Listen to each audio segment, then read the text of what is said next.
There's smokestacks here, but I'll pixelate out what's going on. Still in the city.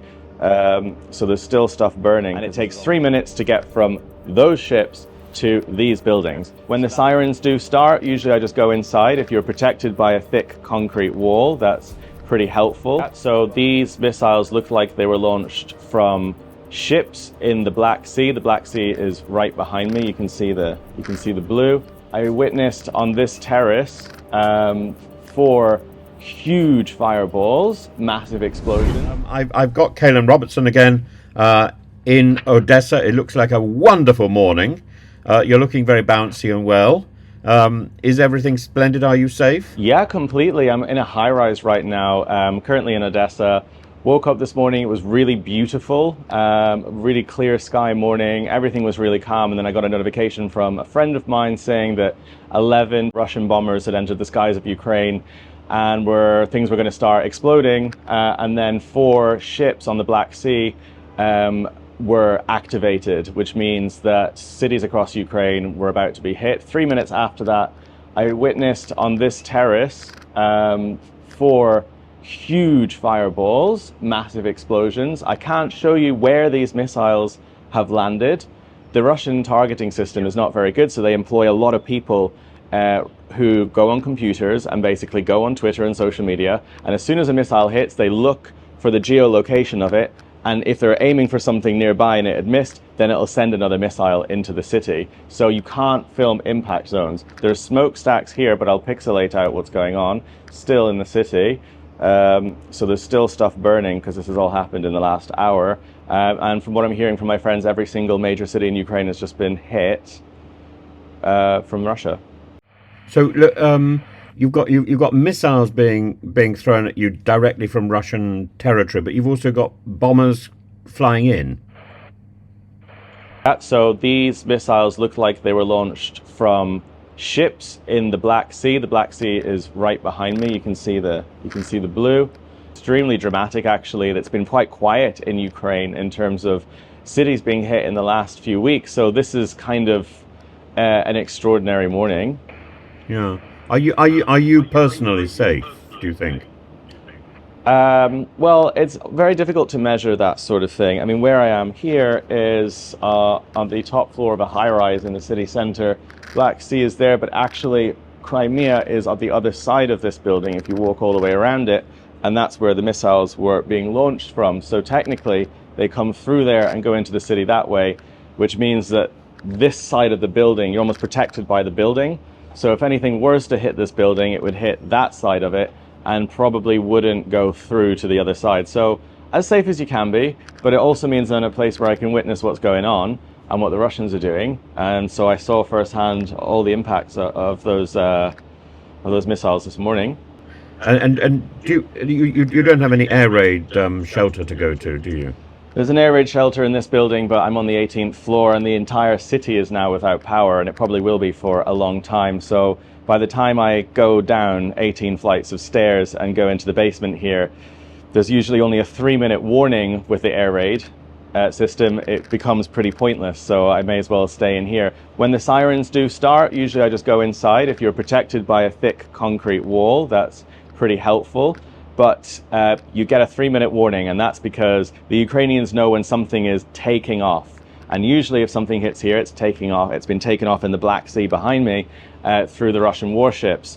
The Ukrainians have technology that can see when those missiles are launched, and it takes 3 minutes to get from those ships to these buildings. So that's how long you have. It's not very long. And there was a hotel hit yesterday, I believe. Well, it's really sad. I mean, Putin's absolutely humiliated at the moment. He's extremely embarrassed by the news that's coming out from Kursk, right? It's the first time Russia's been invaded since World War II, and he's furious about it. He doesn't like people reporting on what's going on there, so he decided yesterday morning to put a gigantic ballistic missile into a hotel called Hotel Sapphire. That's in Kramatorsk, which is about an 8-hour drive from here to the east. I've been to that hotel, and I've been to Ria, which is the restaurant that the Russians hit that was filled with journalists as well last year. He's doing this to silence the media. He's killing journalists because he doesn't like them reporting on the genocide and the murder that he's carrying out here in Ukraine. And instead of not genociding people in Ukraine. He has decided to kill the reporters that are documenting what's going on in classic Putin fashion, which is what's happened yesterday. And of course, waking up this morning, beautiful morning, 8:30 a.m., and all the major cities have been hit and devastated. It's appalling. There's been another air raid siren since the one this morning, so I'm not sure if he's sending another wave of munitions into this city, but a lot of people have just died in the last couple of hours across this country. And it's devastating. It's what, sorry? It's civilians and reporters who are being killed. It's civilians that are being killed, reporters that are being killed. It is aid workers, NGO groups, hospital workers. In Kherson, which is a city 2 hours from here, police officers and civilians were targeted with drones that the Russians were using, indiscriminately dropping grenades and munitions on civilians. So it's been terrorizing. He's been terrorizing people here for the last few years, and it seems to be really heating up now. Super concerning what's happening in Belarus as well. It looks like they're going to do some sort of incursion. There's troops amassing on the border up there as well, just like they did in 2022 before they tried to take Kyiv. So it's quite a worrying time in Ukraine.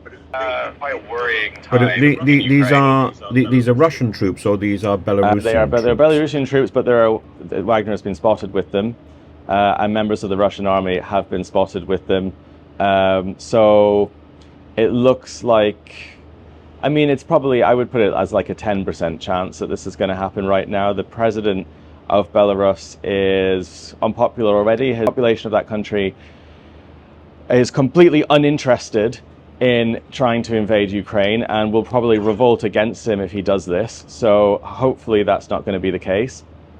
So I've got two questions. One, you mentioned the social media people uploading photographs of the bomb sites.